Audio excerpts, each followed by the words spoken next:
G'day friends and fans, welcome to Dave Talks Stuff Ukraine War Update for the 20th of November 2025. I'm your host, the author, David Applegate, author of the books The Boyhood of Cade, Power Games, Into the Elsbound, and The Erotic Tales from Nearby. Part 1 out now, Part 2 soon. Thank you to all those who support the channel. You support the channel through the links in the link tree. Now, I was recently asked about peace in Ukraine and what I thought of Trump's 28-point plan. It doesn't matter. As I said, Zelensky will never accept anything other than Zelensky's 10-point plan. Zelensky has made it clear many times that he wants to negotiate from a position of strength, and until he has pushed the Russians out of Ukraine, there will be no negotiations. Now, there are machinations within machinations when it comes to Trump, as we've seen with the Trump-China deal, the shift from lithium from China to Peru. It's not always about the US. This is the thing that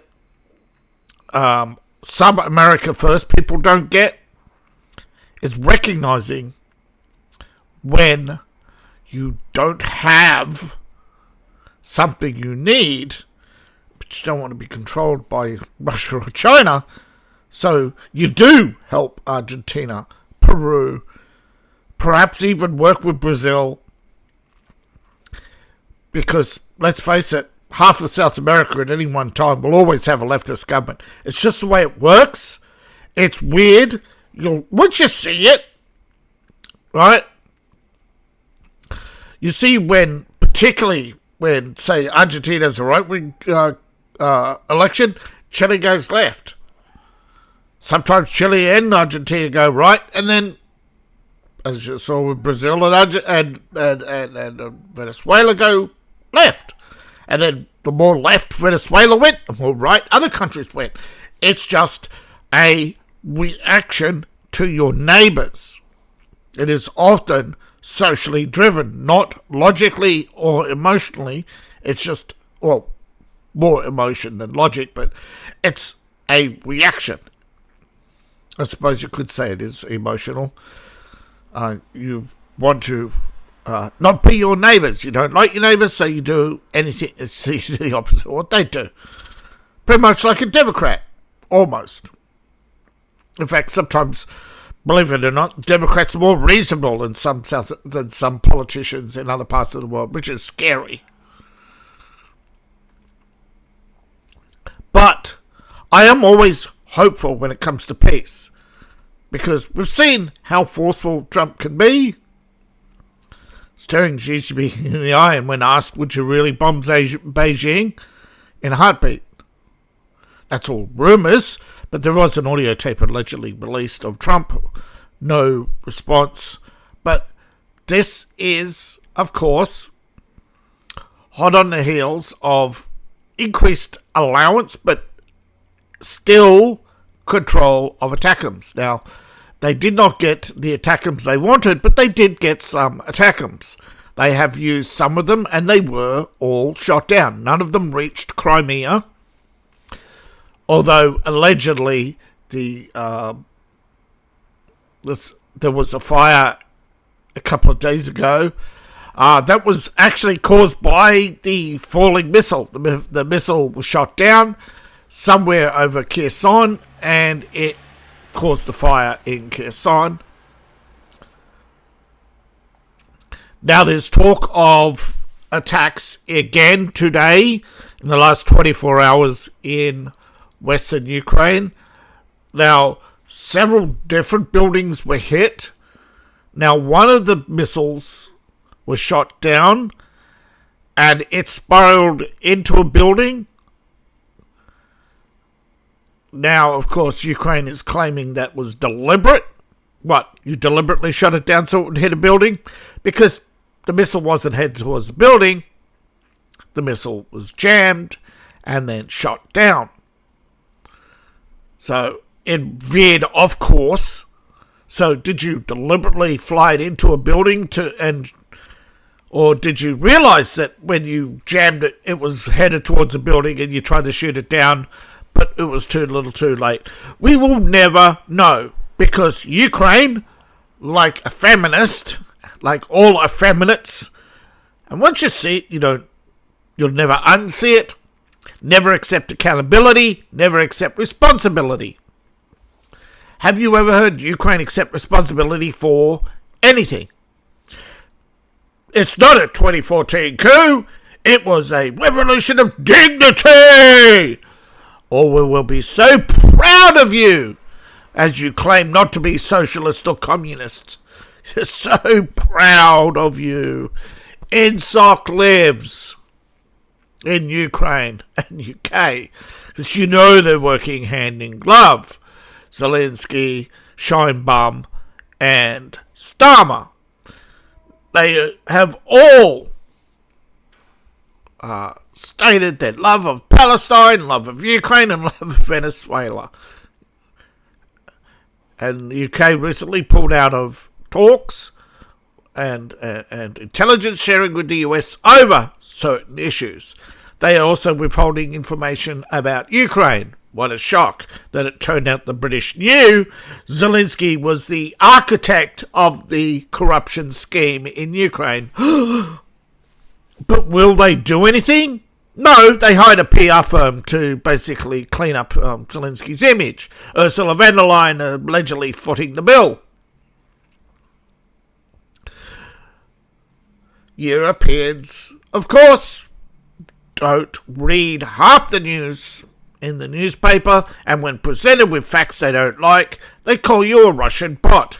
They cry when you hurt their fifis, because they're emotionally attached to every issue. And they cry when, say, the Australian cricket team puts up a billboard with tissues on it saying, "Here come the whingers." Get a grip. Of course, the UK loves to dish it out, don't they?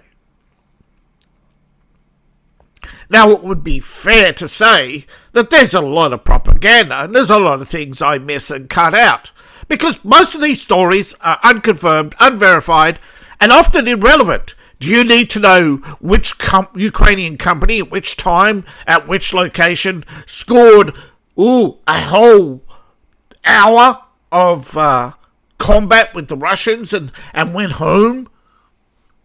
But the battle map doesn't show any success of Ukraine. So these stories can't be either true, or the Russians had a good laugh as the Ukrainians rocked up to the battle and then laughed as they ran home. Or what's left of them ran home. We now know that Ukraine has lost the 57th. Well, it's not technically deregistered, and it has been downgraded, but has not been updated. So when you go to all these Ukrainian defense sites or even Wikipedia, they don't list them as combat degraded. But the Ministry of Defense on Telegram did briefly put out that they suffered a setback in Pokrovsk. Setback, yeah. Over 1,000 captured, 470 killed. I would say that was a little setback, wouldn't you? When that's your entire brigade, you only had one brigade left in operation. The others wounded over the last 139 days. Now, I don't know about you, but when most people are wounded, 6 weeks and back to the battlefield is not normal standard. Now, for those who don't know, there's a grading system. Most militaries have a grading system of your combat wounds. Apparently, Ukraine does not. It officially has one, but unofficially, they don't use it. You have to be near dead, and even then, if you pass combat fitness when you wake up or when you finish physio, they send you back to the front. In Russia and US, Canada, actually I think Canada's pretty generous with their wounded. you can give them that. But same with the US. They're pretty generous with their wounded until you leave service. I think it's the vast difference between how you're treated in service and out service that upsets most people. Because once you're in the hands of the bureaucracy serves itself. And until you cut that mentality out and basically have the right to call down an airstrike and have these people fired, the bureaucracy will only remain self-serving. Now, grading system. The Russians, 70% of their wounded survive on average. Okay, it's plus or minus every day. Out of that, 1 in 7 only leave the battlefield. But when you consider that they have a grading system, it seems reasonable that, say, if you've got 4 shots to the chest, normally, it's hasta la vista, baby. You're either dead or going home. But because combat armor, modern surgery, they might actually consider putting you in a 2nd and 3rd tier positions. So, and I think it's the same in other countries. But the only one who published recently their upgraded, I actually think it's in their terms of service that they have they have an agreed termination that if you reach a certain level of wounding, so you can get shot 7 times, and each wound actually accumulates. So you get shot 4 times in the chest, even if it's body armor, you're still technically wounded, but because you got shot 4 times, it depends. So, like, if you got shot 4 times that engaged in a wound, and why does this matter? Because Ukraine is inhuman to its soldiers. At least in part, you can see a stark difference. If you know Soviet doctrine, and you know, and you studied, Cold War politics, you would know Russia treated Russian conscripts like dirt. Did you know why Russia's population was in crisis and why the Soviet Union collapsed? Because they were locking up their young men for up to 20 years, either in forced labour or as conscripts for a massive army to occupy Eastern Europe.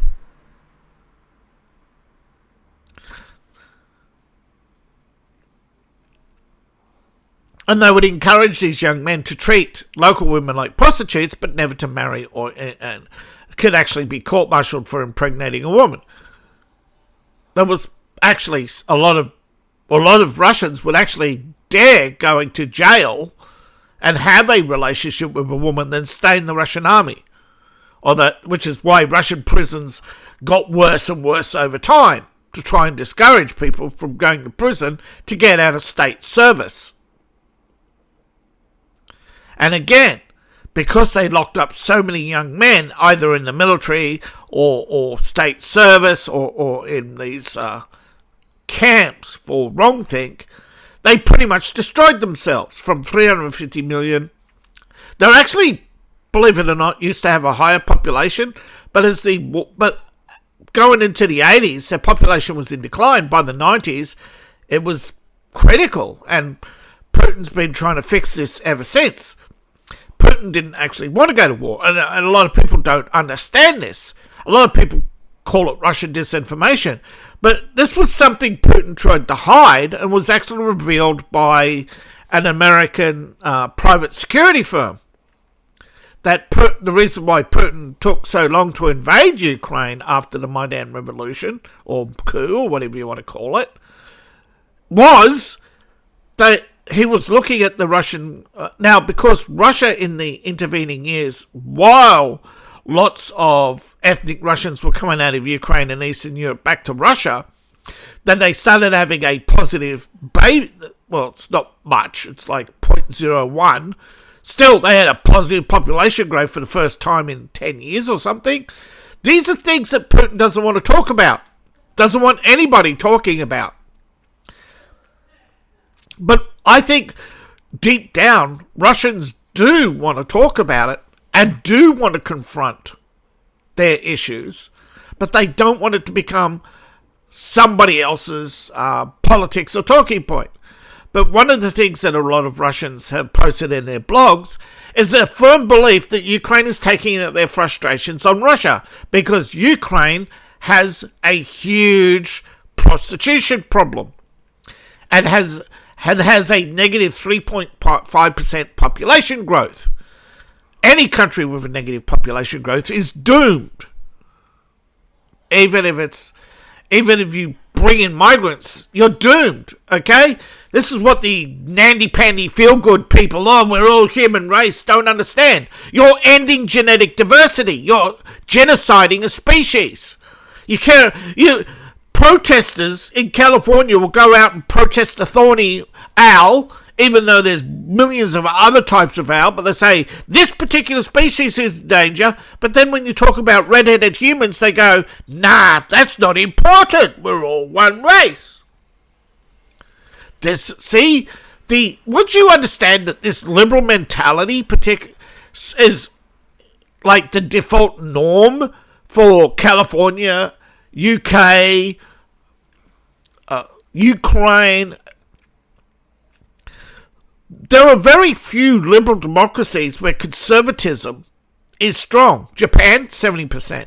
South Korea, shrunk. But that's because most of the conservative Koreans left the country. See, a lot of South Koreans go to Japan or even China for work, or even the Philippines, or permanently to the US. I didn't know that a lot of Koreans were working in Japan, and yeah, it seems that the unemployed, and it's the same with Ukraine, always tend to vote left.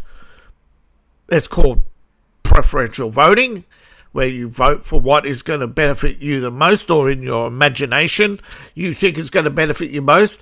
And most unemployed, I think, need to face the fact that they don't want a job and that they expect a handout because they want to be perpetual children.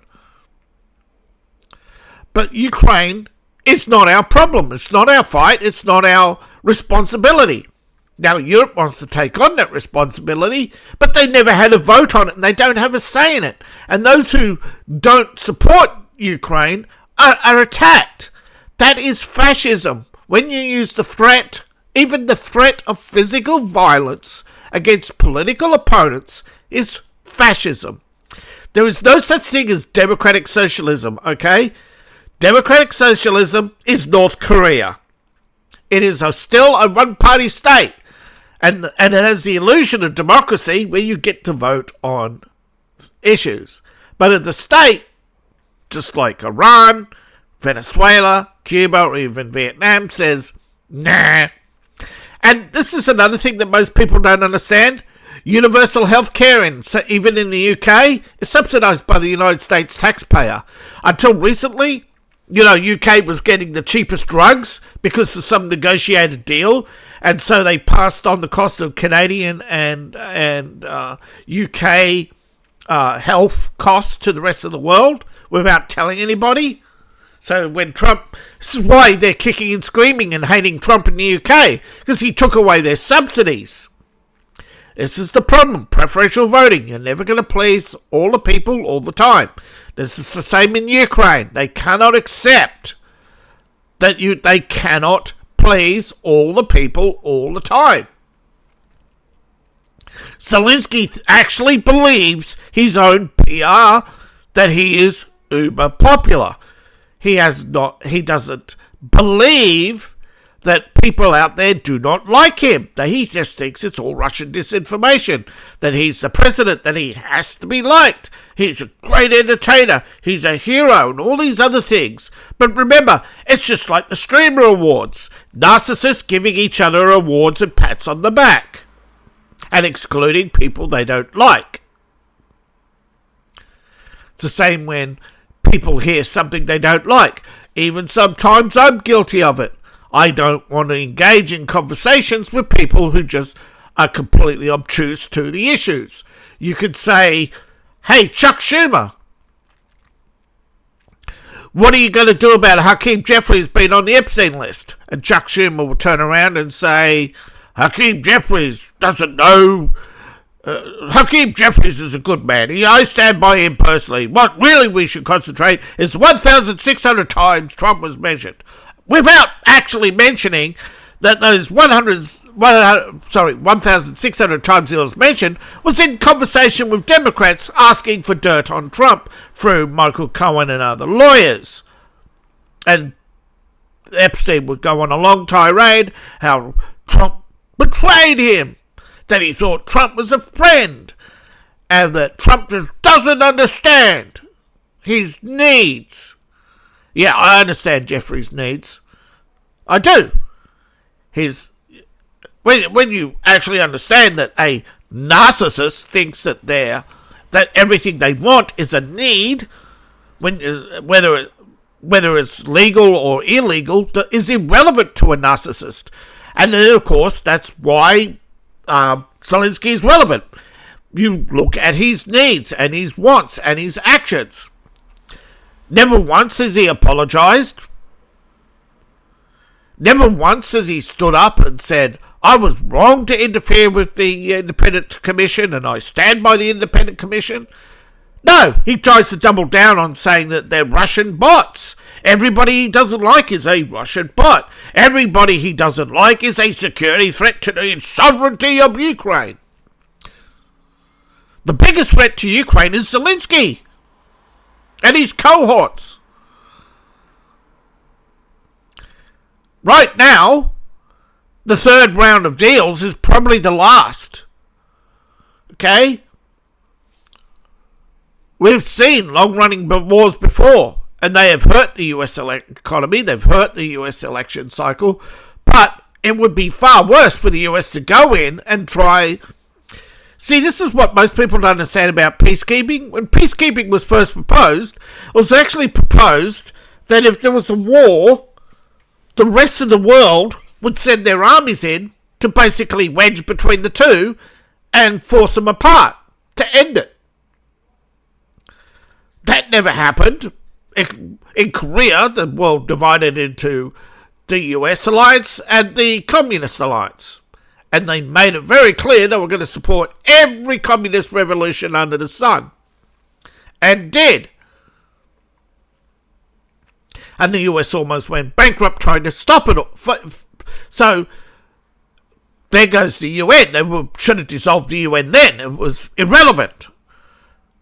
But now we have the same situation here where Zelensky expects the US to intervene on his side, and then he expects Europe to intervene on his side. But Europeans, right now, don't have the motive to go into Ukraine. There's nothing, it's not going to benefit their life, it's not going to enrich them, it's not going to. And this is the problem. You're expected to do something out of the kindness of your heart. You're a good Christian. But wait a minute. You keep but for the last 75 years, you've been telling us how evil we are for all our interventions. So fuck you. You change your politics. And this is what makes Zelensky a narcissist and many others, Macron and Hakeem Jeffries and Chuck Schumer, is their politics is only what benefits them. The highest they are for sale to the highest bidder. So when a missile strikes Western Ukraine, I am skeptical that it was deliberate, because I know how many times in the past Ukraine has hit buildings and blamed Russia. I've seen too many stories. Yes, most of my videos are gone from YouTube, and I'm not going to go back on archives and create a long blog and pull up all the transcripts and say, here you go, here's the story. See, Ukraine did it. You know, how many times? It's like CIA CIA, we were never in Venezuela. 20 years later. Yeah, that was us. We did that coup. We did that. Yeah, we rigged the Italian election in 1958. Yeah, we handpicked the candidates in Germany until the well into the 60s.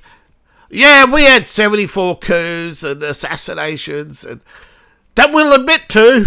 Yeah, it's like, so how can you trust organisations that lie to your face, say they don't do it, 20 years later say, yeah, we did it, what are you going to do about it? And that's the thing, isn't it? It's going to be like that in Ukraine. 20 years later, you're going to learn all different. It's like World War II, right? It didn't start with the invasion of Poland by Germany. Russia and Poland and the von Ribbentrop Pact, or the Ukrainian army, or the Finnish in World War II. Whose side were they on? Yeah. You have been lied to so many times. I understand why so many millennials and Gen Xers are, and even now alphas, are so skeptical. They just look at boomers and wonder what the heck is wrong with them. I'm not a boomer, and I look at boomers and go, what the heck is wrong with them? And of course, wow. And what I'll say about particularly boomers is the vast majority of them had no idea what's going on. It's the Bidens of this world. It's the Schumers. It's the Pelosi's. And no matter how many times we tell Democrat voters that it's these 60, 70-year-olds, they're the ones you're complaining about, and you keep voting them back in, you turn around and say, nah, it's those damn Republicans. And it's like, you go back and look. Truman was in charge, not Republicans. Truman, JFK, the war crimes in Vietnam, JFK and LBJ. Nixon ended the war. Come on. The bombing with Cu Chi was ordered by JFK. I think a lot of people don't want to face the truth. So when you bring up this map here, the Ukrainian map, and say, here we go, we have confirmation that after months of almost years, I would say, of holding back the Russians, Russia's finally made huge strides in the northern buffer zone and flanked and taken most of Vody. After being stuck here for a long time, they built up their troops and ammunition and went around them.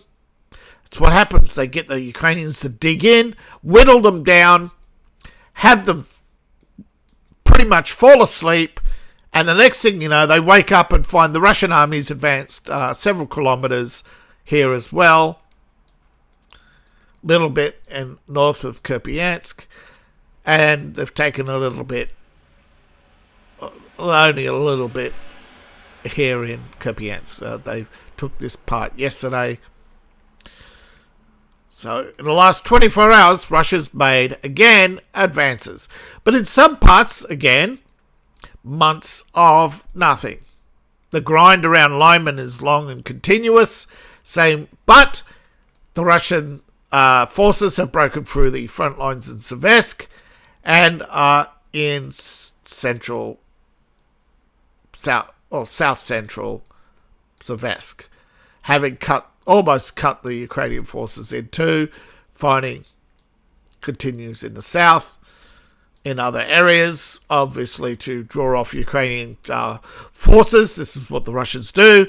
This is why they suddenly pop up and fire off a cannon at random across the map, is to draw Ukrainian forces, not knowing if it's a Russian offensive or it's a distraction.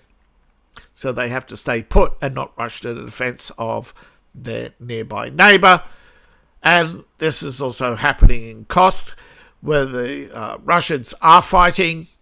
They haven't made any advances, but to the south, they are still fighting, but they are moving up slowly towards here. They've made a little bit of progress. Nothing really here. They've cut off a little bit more of eastern Polsk. Probably only a little bit here. It's not much of a progress. A lot of this was taken, but they've made some progress in the south of Myriad. They've made progress, a little bit of progress north of Yuda. I know I'm not saying it right. The Ukrainians have stopped the Russians here.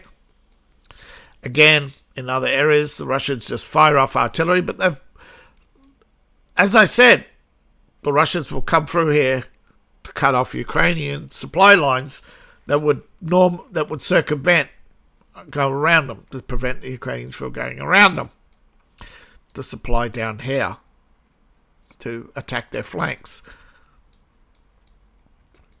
Which makes this a target, and everything down this road a target. And as you can see, they've moved advanced north of Hulu, and they are going for 10 as I turn, as I said.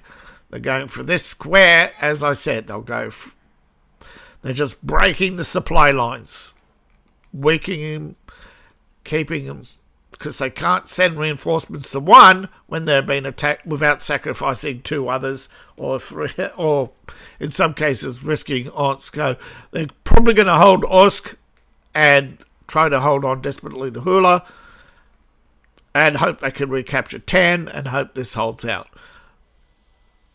I think the Russians will eventually grind down Turn first, and then be able to grind Hula, push them back to Horsk, and then push north.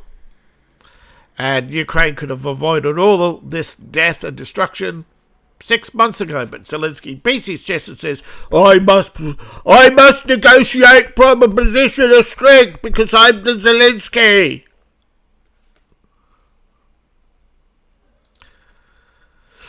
Now, drones have hit the oil refinery here in Ukraine, and it's weird. Normally this would be an air defense alert saying they've shot down the drones. So you could go back and wonder how many times a air defense alert about drones being shot down. And again, they caused damage to a oil tank. You can see that a oil tank hit is on fire. Now, those fires can burn for a long time before they burn out. Just because it's oil and flammable, don't forget it's also a lot of carbon. A lot of oil fires put themselves out because of carbon dioxide. Particularly these tanks, they shut the valves to try and trap the gases inside to prevent fire from getting oxygen. And then they try to pump neutralizing gases into the fire to put them out. So cover the externals with foam, because when the foam heats up and breaks down, it releases carbon dioxide. But they've hit other parts of Dnipro well. Dnipro is one of their favourite targets. They hit often, almost every day. Same with Sumy. Now, as we go through the stories of the day, the most talked about story today was a peace deal. It's a 28-point plan, which will be published probably by tomorrow. If it hasn't been already, I can't find it, but they're talking about a 28 plan. But first, Trump will sign the Epstein bill. Mike Johnson is firming that it's a big song and dance. One Republican voted against it, apparently. It's ridiculous. But, yeah. But under this deal, allegedly leaked through Reuters, that Ukraine is expected to give up some land, some arms, and under the US peace deal, two sources have confirmed that they want to accept the deal as is, that definitely Ukraine has to give up land they've lost to the Russians, that Zelensky has allegedly going to visit Turkey to discuss this. This plan was put together with many inputs, okay, not just Russia or China or anybody else, right? But the US has to take these into consideration. They have to realize, right, that Russia, China, and India do have some sway over whether or not this war ends. And Zelensky doesn't. He's got nothing to offer. He can renege on his deals, and what's going to happen? Nobody will loan Ukraine money again for the next 100 years. You know, Ukraine's a basket case right now because of Zelensky. Now, they won't give up on Zelensky because they've invested millions into him. But he is eventually going to cost them. But like Mark Reuters and other unpopular UN officials, I meant EU, but they're pretty much UN. You know, their next step is trying to get into some UN officialdom. They're part of the bureaucracy, so they don't care what the public thinks. And until the public asserts their control over the bureaucracy, you're going to keep getting screwed by these permacrats. Now, Zelensky is going to meet with US Army officials. Apparently this includes General Kellogg.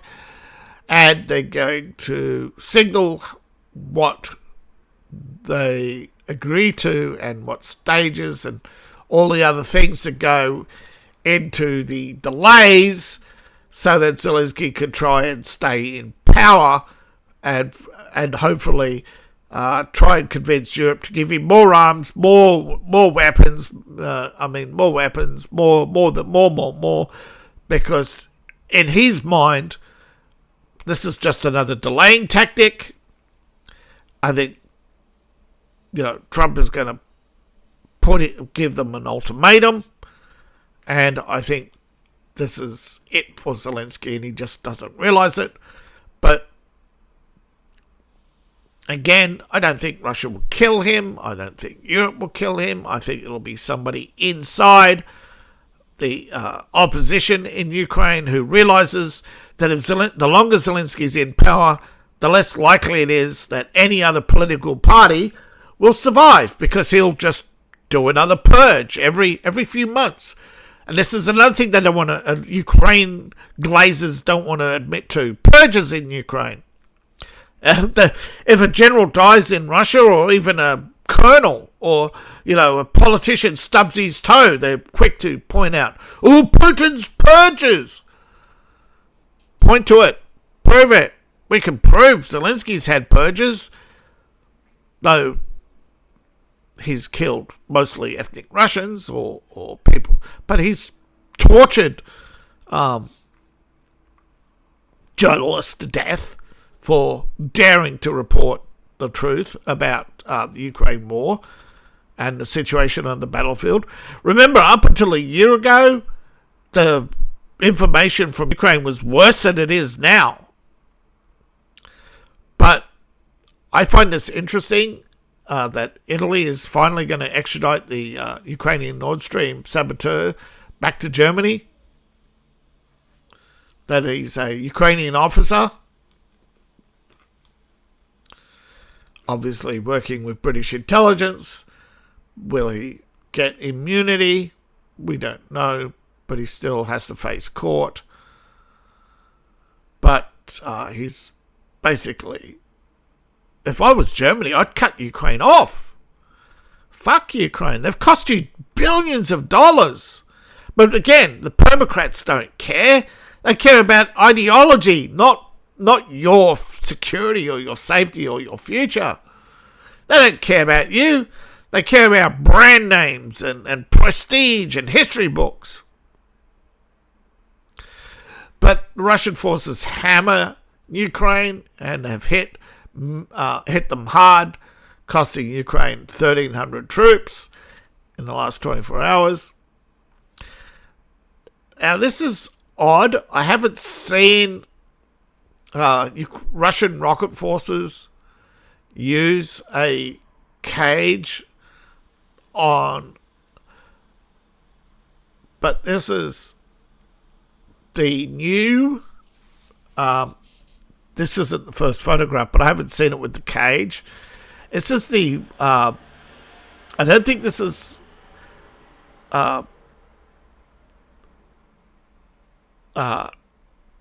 might be, though, a Battlefield add-on. But this is definitely Russian rocket forces. No, I can't tell, but I'm pretty sure that this is a new 122 130 as opposed to the 122. The 130, I think, is only 16 rockets. I think.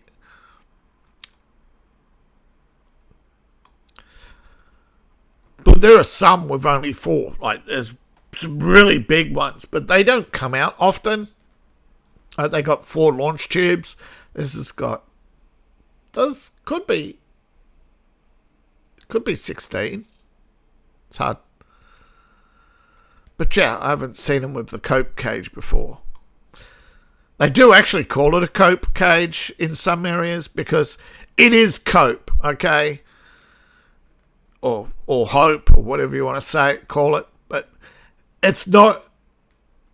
Even if the... it's more about the falling debris.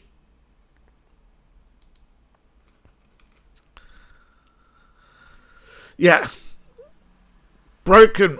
Now, the US has yet to be confirmed this, but Russia has broke the story that Trump envoy has resigned, but is staying until January. Ukraine is upset because they believe now they're operating from a position of weakness, not from strength. Again, this is all about face, you know. Zelensky wants to save face. He wants to look strong. Again, you can pretty much understand that slowly over the last couple of months, the US has been talking with Russia about a number of issues. Russia has been unable to dissuade the US from extending sanctions or end tariffs, because the tariffs are designed, in part to dissuade the Russians from escalating. And the latest round were to get them to de-escalate and return to the negotiating table. However, this time it was Zelensky who didn't show up in Turkey. He keeps saying he will, but he hasn't. You can ask the Turks, you can check the Turkish news. But most people just don't want the truth.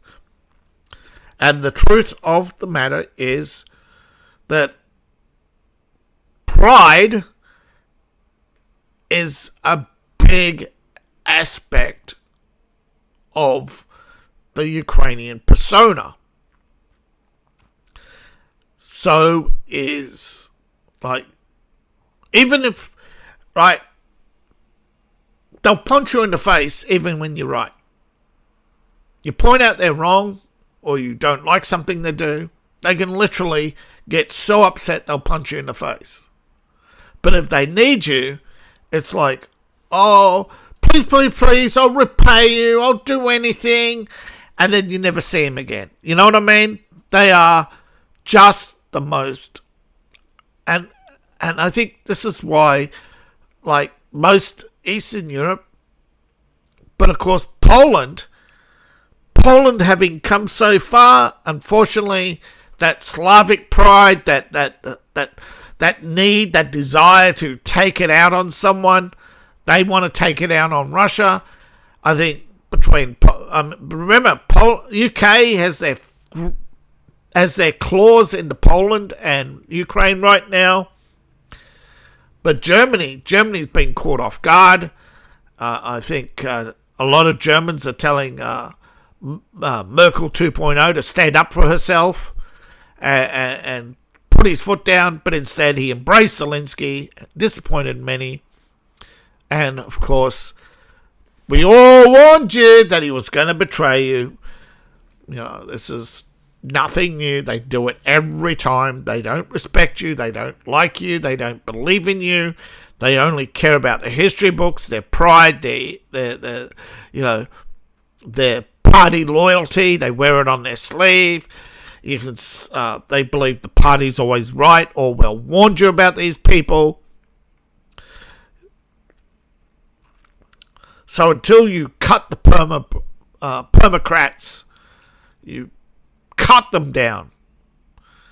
Now, the whole idea of the permanent bureaucracy was meant to build a nation up, expertise. But so far, one of the experts delivered us more European wars since World War II than before. Not bragging or anything other than World War One. There weren't that many major wars in Europe. Most of them were sporadic, and they weren't catastrophic. But all they've done is deliver us catastrophic war after catastrophic war. Not less wars, more wars. Mass migration. Debt, paying for the boomers' healthcare crisis because they wouldn't take care of themselves. Wouldn't stop drinking alcohol. Won't stop overeating. Wouldn't save money, and always wanting more, price raise, I want to earn 6 figures, and then wonder why the cost of living goes through the roof. All these bureaucrats, and then they keep calling it progress. You're not progressive, you're regressive. Okay, you're just egotistical. You're patting yourself on the back. It's award season every day in your head. And most of them, there's no negotiating. Okay? I think Russia and the US would hammer out a nuclear deal before Russia and Ukraine will hammer out a peace deal. I think Finland has said the quiet part out loud. They want this war to continue. Poland wants this war to continue. Zelensky wants to negotiate from a position of strength. So I think because the Eurocrats hate Trump, particularly in Britain, they want to undermine him, so they will prolong this war just to hurt Trump in the midterms. You watch. There'll be some midterm campaign, and then after the midterms, someone, whether it's Hakeem Jeffries or whatever, will fix Ukraine, and suddenly Congress will vote for this huge arms package or declare war or something. You watch. If the Democrats get into power, they will suck you dry like a succubus on Halloween night. And trust me when I tell you, these people do not care about their own followers. You saw how the Democrats threw the KKK under the bus. You saw them, how they threw the Black Panthers under a bus. You've seen how many times they've betrayed their own base. They've betrayed the blacks for the South Americans. And slowly the black community is waking up and realizing that